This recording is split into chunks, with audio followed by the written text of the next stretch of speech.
Oke, mari kita selami pembahasan ini. Selamat datang kembali para pencari ilmu. Di penjelasan kali ini, kita bakal mengungkap sebuah babak sejarah yang benar-benar mendebarkan, yaitu apa yang sebenarnya terjadi tepat setelah Perang Khandaq berakhir. Kita nggak cuma membedah runtutan peristiwa dramatisnya aja, tapi kita juga akan menggali pelajaran kepemimpinan, strategi, dan kebijaksanaan abadi yang bisa kita terapkan sampai hari ini. Siap-siap ya, karena dinamika ceritanya ini luar biasa banget. Pernah nggak sih Anda ngebayangin apa yang sebenarnya terjadi setelah badai menghancurkan pasukan Ahzab? Coba bayangin situasinya. Pasukan gabungan musuh udah mengepung kota sebulan lebih. Terus tiba-tiba Allah mengirimkan angin kencang banget di malam yang super dingin. Angin itu nyapu bersih tenda-tenda mereka, ngebalikin kuali-kuali makanan, dan langsung hancurin mental mereka seketika. Musuh akhirnya nyerah sama keadaan dan mundur dalam kegelapan. Tapi tahukah Anda, mundurnya mereka itu ternyata barulah awal dari sebuah misi baru yang sangat-sangat mendadak bagi sang Nabi. Bagian pertama. Akhir ketegangan Perang Khandaq. Badainya memang udah berlalu, tapi ternyata ujiannya belum usai. Nah, yang menarik di sini adalah betapa cepatnya semua ini terjadi. Malam hari, musuh mundur gara-gara badai. Terus pas fajar, umat muslim sadar kalau medan perang udah kosong. Wah, bayangin rasa leganya. Pagi harinya mereka pulang ke rumah, rasanya pengen napas lega. Rasulullah SAW juga pulang, ngelepas baju besi dan mandi. Semuanya ngira perang udah kelar. Tapi tiba-tiba di siang bolong, malaikat Jibril datang bawa pesan krusial. Jibril bilang, jangan istirahat dulu, karena para malaikat belum meletakkan senjata. Beliau diperintahkan untuk segera bergerak menuju benteng Bani Quraidah. Bayangin aja kelelahan fisik dan mental para sahabat yang baru aja bertaruh nyawa di parit sebulan penuh, terus sekarang harus langsung pakai baju besi lagi dan jalan ke medan tempur baru tanpa jeda sama sekali. Masuk ke bagian kedua, menuju benteng Bani Quraidah. Ini adalah sebuah perintah yang sangat mendesak dari Rasulullah. Pas di tengah perjalanan, supaya pasukannya gerak cepat, Rasulullah ngeluarin instruksi militer yang tegas banget. Beliau bersabda, La yusalliyanna ahadun al-asra illa fi Bani Quraidah. Janganlah ada seorang pun yang sholat asar kecuali di Bani Quraidah. Nah, instruksi ini tuh brilian banget buat ngelihat akar perbedaan pendapat atau ikhtilaf dalam fikih Islam. Soalnya di jalan, waktu asar tuh udah mau habis. Para sahabat akhirnya terbelah jadi dua kelompok. Kelompok pertama benar-benar saklek sama teksnya, jadi mereka milih nahan sholat sampai tiba di benteng, biarpun waktu asar udah lewat. Sedangkan kelompok kedua, mereka lebih melihat ketujuan dasar perintah itu. Mereka mikir, tujuan Rasulullah ini biar kita cepet-cepet, bukan berarti ngebiarin waktu sholat habis. Jadi mereka milih sholat di jalan sambil terus jalan. Dan yang luar biasanya nih, pas kejadian ini dilaporin, Rasulullah membenarkan keduanya. Beliau sama sekali nggak marah. Beliau menghargai perbedaan cara pandang mereka dalam memahami satu teks yang sama. 25. Angka ini ngewakilin hari-hari yang benar-benar menegangkan. Pasukan muslim nyampe dan langsung ngepung benteng Bani Quraidah rapat-rapat. Hukuman buat pengkhianatan ini emang nggak bisa dihindari. Dan pengepungan ini berlangsung selama 25 hari berturut-turut. Nggak ada jalan keluar buat mereka yang di dalam benteng. Perlahan tapi pasti, keputusasaan mulai ngegerogotin mental mereka, sampai akhirnya mereka terpaksa menyerah untuk menerima keputusan Rasulullah. Tapi sebelum benar-benar nyerah, pemimpin mereka, Ka'b bin Asad, sempat ngumpulin kaumnya dan nawarin 3 pilihan yang cukup putus asa. Pertama, nerima Islam. Karena di dalam ajaran Islam itu ada prinsip, al-Islamu yajubu ma qablahu. Islam menghapus dosa-dosa sebelumnya. Kalau mereka masuk Islam, nyawa dan harta mereka dijamin aman. Tapi mereka nolak. Pilihan kedua, ngebunuh istri dan anak mereka sendiri, terus keluar bertarung sampai mati, biar nggak ada beban pikiran. Lagi-lagi mereka nolak, rasanya nggak tega. Terus pilihan ketiga, melanggar hukum hari Sabat mereka sendiri buat ngelakuin serangan mendadak pas pasukan muslim lagi lengah. Dan mereka nolak lagi. Kebuntuan inilah yang akhirnya bikin mereka nyerah secara total. Bagian ketiga. Keputusan berat Sa'ad bin Mu'ad. Keadilan diletakkan di atas segalanya. Waktu penyerahan itu terjadi, nasib Bani Quraidah diserahkan ke pemimpin suku Aus, yaitu Sa'ad bin Mu'ad.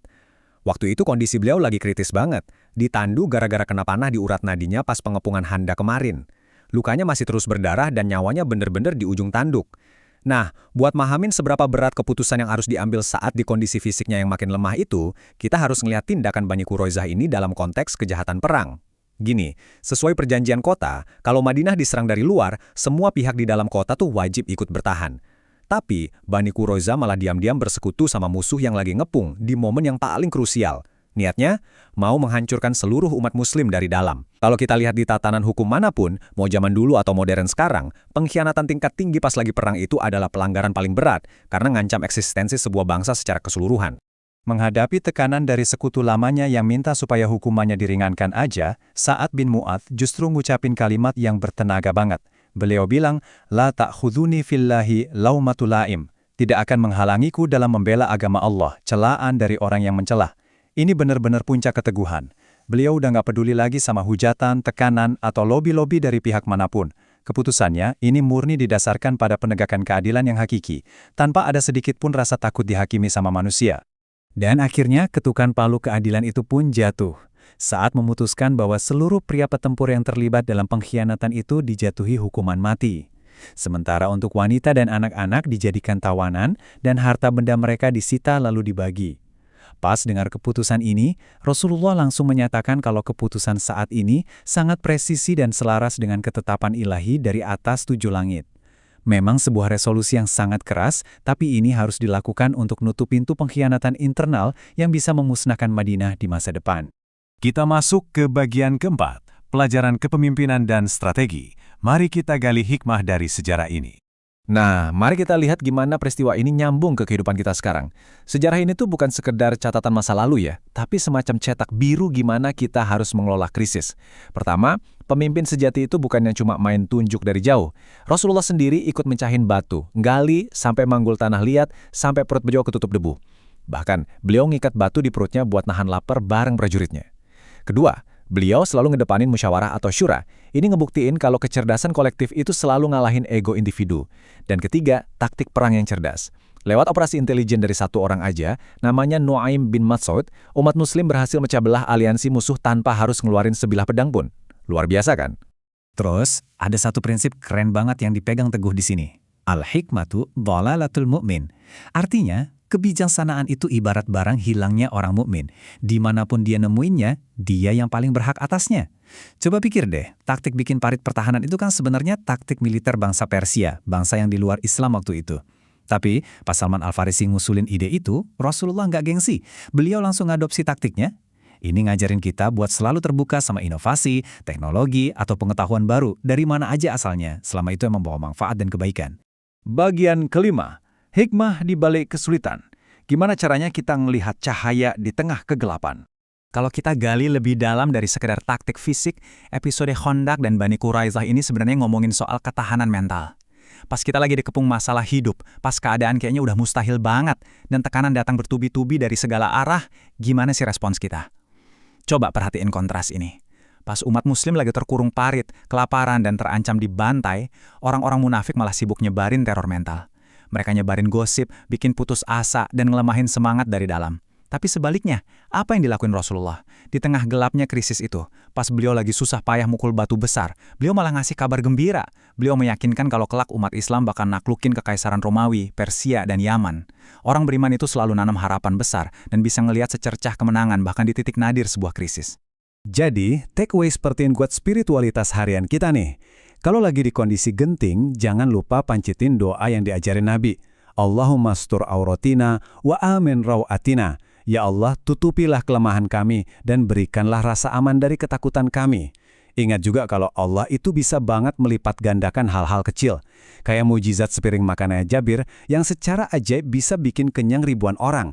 Terus jangan pernah ngeremehin dampak dari tindakan satu orang. Kayak Nuaim bin Mas'ud tadi, langkah cerdas satu orang bisa nyelamatin seluruh kota. Dan pastinya soal kedisiplinan yang nggak boleh ditawar. Biarpun lagi di tengah perang yang brutal sekalipun, sholat fardu yang kelewat itu wajib hukumnya buat segera dikodo atau diganti secepat mungkin. Setelah rentetan krisis ini selesai, nggak lama kemudian, Sa'ad bin Mu'adz wafat karena luka panahnya kebuka lagi. Beliau wafat di usia yang masih cukup muda, 37 tahun. Tapi coba bayangin ini ya, saat itu masuk Islam dan hidup di dalamnya itu cuma 6 tahun. Cuma 6 tahun. Tapi dedikasi, integritas, dan keikhlasannya benar-benar tanpa kompromi dan luar biasa hebat. Sampai-sampai Nabi Muhammad bersabda, "Ihtazza arsyu ar-Rahman li mauti Sa'ad bin Mu'adz." Kematian Sa'ad secara harfiah menggetarkan arsy singgasananya Allah yang Maha Pengasih. Dan sebagai penutup pembahasan kita kali ini, keteladanan para pahlawan tadi nyisain satu pertanyaan besar buat kita renungkan. Nabi pernah ngingetin kalau nolak kebenaran dan ngerendahin orang lain itu adalah inti dari kesombongan yang bisa ngehalangin kita dari surga. Setelah ngeliat pengorbanan luar biasa mereka di masa itu, pertanyaannya buat kita sekarang, apakah kita siap buat nundukin ego kita, ngebuang jauh-jauh kesombongan dari dalam hati, dan berani membela kebenaran yang hakiki di zaman modern ini? Pikirkan itu baik-baik. Terima kasih udah menyimak dengan fokus ya, dan teruslah menggali kebijaksanaan di sekitar Anda.